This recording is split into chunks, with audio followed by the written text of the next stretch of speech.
You ask Tiger to solve. This deals with linear equations with one unknown. The final result is x equals 5. Let's solve it step by step. Swap sides. Group all constants on the right side of the equation. Subtract 4 from both sides. Group like terms. Simplify the arithmetic.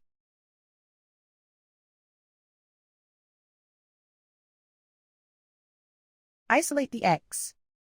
Divide both sides by 6. Simplify the fraction. Find the greatest common factor of the numerator and denominator. Factor out and cancel the greatest common factor. And so the final result is x equals 5.